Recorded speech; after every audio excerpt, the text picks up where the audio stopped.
the Kingston HyperX tournament, you've neglected to say what game. What game it's for. And, Really? and I Didn't haven't. say StarCraft 2? I guess I hadn't been saying StarCraft 2. You know what that is? So You know what Christmas is? You're actually kind of attached to like every game because you're just that valuable. Now I'm going to start saying, yeah. ladies and gentlemen, you're tuned into the Kingston HyperX 10-year anniversary tournament, and if you can't tell, we're playing StarCraft 2. Boom. We're playing StarCraft 2. So, but no, thank you for. Did they have an air of like helpfulness, or was it more of a like you're an idiot? It's one of those ambiguous tweets where you don't quite know, but you read it, you're like, oh, hey, yeah, he's right. I actually, part of my favorite part of internet culture is the things you hear there that you'd never hear in real life. Like we got a really nice compliment. Someone said, they tweeted like, "Hey, In Control, you and DJ Weed are great. Not as good as Bitterdam though." The end. And I was like, what? Thanks, man. Who does that? Like, hey, thanks for inviting me over for dinner. It wasn't the best food I've ever eaten, but it was I don't a fun know, time. Jeff. Like, I don't know, Jeff. No, I'm just playing. I love those guys. I do too. I like it. Yeah. It wouldn't be a complete circle jerk of casters if we didn't make fun of each other. So. Well, absolutely. Yeah. Yeah. All right. So, what is Jaedong going to do here in game number 1? Or game number 2? Excuse me. PuMa was very quick to just tap out. Yeah. You know, like, okay, that hurts. Let go of my arm. And you know, this is a huge change from what we saw in some of his games yesterday. But you know, I think what he had what series was it where he dropped the first game but then came back? That was Younghwa, right? Younghwa, yeah. And in the first game we were kind of like, whoa, PuMa, or where's the PuMa? Younghwa looked amazing. And he did. Yeah. And then they had a role reversal. Obviously, that's a TVP. Yeah. But then he went on to play Suppy. Yeah. And PuMa versus Suppy went up in PuMa's favor as well. So he looked phenomenal in those games. In one game, he killed 120-plus drones. Yeah, we had to watch that. Yeah, I cried myself to sleep about that that man. last night. I'm not even a Zerg player. I watched that. Yeah. It's just not good. It's just not good at all. Anyways, we got a command center first here. The drone's going to weather itself down while trying to be annoying. It's one of those things you just do because you're here, you're scouting. And then sometimes you make a miracle happen, and we all laugh and have a good time. It's kind of like a nuke. You got a ghost, sometimes you just make a nuke and use it that way. But let's talk about the map a little bit. Why would PuMa insta-call Ohana? There was not a gap there. There was not where he like consulted Cody or manager and started, you know, what map should I go over? No, it's Ohana. Well, this is a map, and a lot of commentators will tell you this, the 4th base is conflicted for the Zerg player in particular. Terran players can run up to the base of the ramp, and then they can siege that base from that position, and they can secure a very powerful position. A lot of times, 4ths are challengeable, if you will, but on this map it's particularly good because it's not just the 4th you control with that position, but rather also a middle alleyway, one of 2. And if you can start controlling mid-map and challenge 4th bases against a Zerg, well, now you're cutting into the resource they need for Broodlords, but you're also taking position you need to then drop from as kind of a base camp. So it's just a very powerful map in that regard. Outside of that, there's not a whole lot going for it, but for Terrans, that's enough. Now, and we've also seen, you know, I guess attempts in some cases. Do you go with the closer 4th, but it's a little bit further away from your main ramp, or the one that you're talking about where the Terran can inherently siege? But I've found in late game, even this base goes up, and it becomes really easy for the Terran to just poke at it, especially if they are established right there, because then they can siege up here and create a giant, you know, choke I guarantee you've seen it before. Like units coming over here to try to defend it, and the Terran just coming in there and getting a lot of damage done. Well, one of the concepts we talked a lot about with maps in early StarCraft 2, and it's fallen away a little bit more because the maps got larger and kind of new to take this concept into hand, but if a Terran can expand towards a Zerg's expansions, and for the exact reason you just illustrated, they can fortify it with planetary fortresses, but also just kind of focus their energy in that area as opposed to being spread out across the map, that's when a Terran player becomes particularly powerful, and this map allows for that. So the Terran should take their 4th after the 4th of the Zerg. If they're not, then the Zerg's got problems for reasons the map doesn't necessarily need to help with. But if they can expand and put a planetary there and then just kind of consolidate their forces near that area, they're both protecting a resource dump but also challenging that of a Zerg. And so you're exactly right. So Jaedong did go with 3rd hatch before pool, and he's going to go right to Stim. You know, I thought that maybe, having known that, I guess PuMa did throw down his 3rd CC, so that would be it. But right now is operating on what was a gasless build, means its speed is most definitely going to be a little bit later than it normally would. But, you know, yesterday when PuMa did his very, very quick blue flame it just did so much damage to Suppy. I thought this might be an opportunity where we'd see him use it again, but no, he's actually going to go bio with the double eBay going down a very early stim, and I guess he'll go ahead and supplement with these Hellions as well. So there's 4 out on the map, and the creep spread is good enough that he should have no problem defending it, despite the fact that there's no speed and it just got started. Well, it might be a read on Jaedong, but I'm not quite sure if we saw he got the particular information necessary. He was just kind of taking a bit of a calculated gamble. But if you're facing a gasless opening, there's absolutely 1,000% no reason why you don't take a greedy third, because slow lings against any number of Hellions will always die just over and over again. It's those gas openings where if you take a fast third, now you're really being risky, and it's probably unnecessary to do that, because Zerg can just be like, oh, okay, makes a bunch of lings and then runs you over. Right. But in this situation, PuMa's pulling out ahead of the build.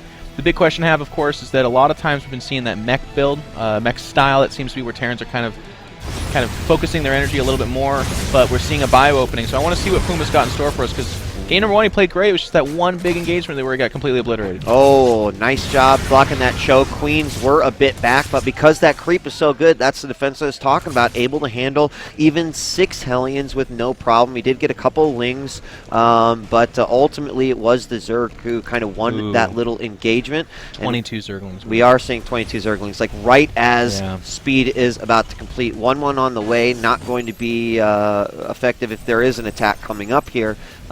But they're on their way. Yeah, and this is basically the reactionary build. It's not even fair to really call that. Anyways, Jaedong is in position to do this. He says, okay, you're going to take that greedy third. I'm not seeing the Hellions grow. If the Hellion numbers are growing, he doesn't do this, because that's stupid. But knowing it's bio, he's looking at this and saying, well, I'm going to face like 10 Marines. So, of course, I make a bunch of Banelings. Oh, and here they come right now, slow. The wall has been put down. The Banelings have been spotted. Wall goes back up. Is he going to be able to close it? No! He does! Oh, no, the other one.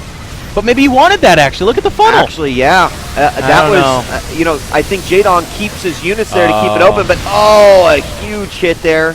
Well, and he's going to get a few SCVs. No, use the SCV. Get it. Shoot it in the face. All right. But he has a lot of links coming in here on the follow-up as well, so that was probably pretty smart to eliminate some of that Marine threat.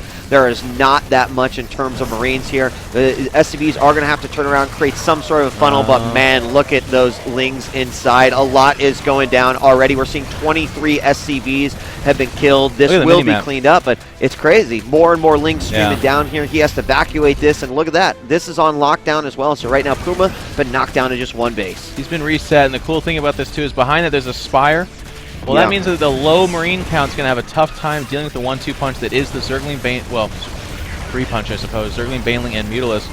PuMa's going to win back his natural, but he's got a long way to go. He's got to get over to the third and make sure that's not happening either. But while doing that, he's stepping out into shark-infested waters, man. He doesn't know what's going on out there. He's lost map control. He's lost a lot of map control. The creep already up to the forward tower that belongs to PuMa. He does get both of his orbitals landed again, but, I mean, let's take a look. 33 SCVs to 71 drones. We talk about how we'll see Jaedong go up to the 90s, sometimes 100, and right now that just means, well, with the Spire finishing up, he's going to be in great shape. He's got about 600 gas right now.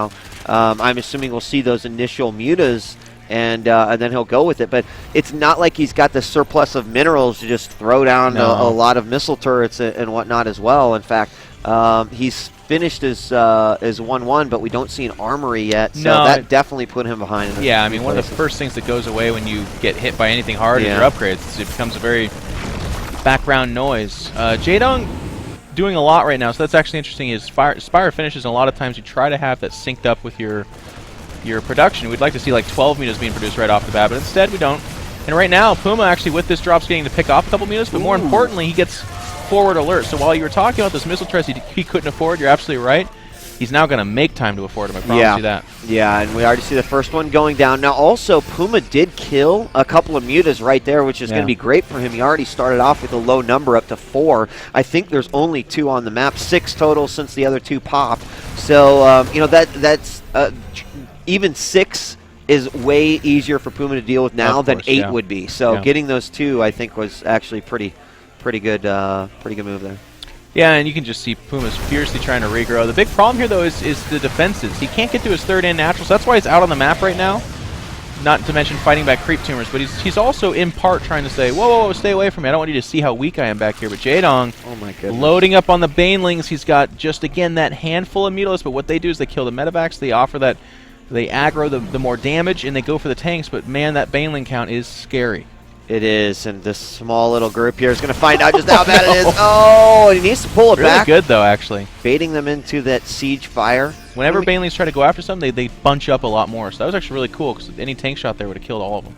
Creep spread at the 14-minute mark already up to the front. Insane. This is about where it's going to stop, because you can see the siege line right there, just ready to take anything out. It is kind of perfect, right isn't there. it? Yeah.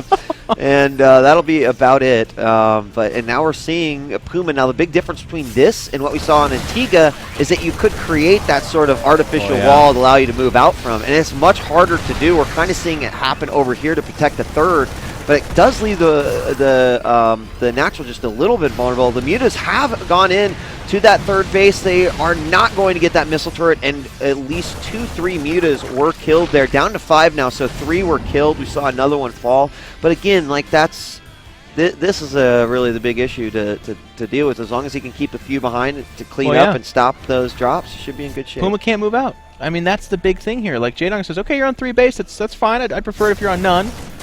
What I'm going to do is try to, yep, exactly, just try to cut down the Marines that do walk out into that creep that you had pointed out that's literally pushing up against the natural in third. And behind this, he'll go 5 base. And Zerg on 5 base, banking money at Hive, getting that 3-3 upgrades. Be it Broodlords or Ultralists, it's just insane how much better they can outspin the Terran at that point in time. Drop was spotted, not sure how, by an Overlord. I don't know, just by the third eye of Jaedong. But that drop is going to go down. And Marines moving forward, trying to clear out the creep. And this is something that absolutely has to get done. But here comes the rest of the forces continuing to pin PuMa back at his main base. Yeah, and the Lings are going to trickle forward. Actually, looks like Jaedong might just go for it. He's going to move in here. A lot of the Marines were behind up that ramp. The tanks in the front, they do go down almost instantly. That means the Banelings can move in here, and they're going for the big group. They're splitting the best they can, but there's just a game of numbers going on right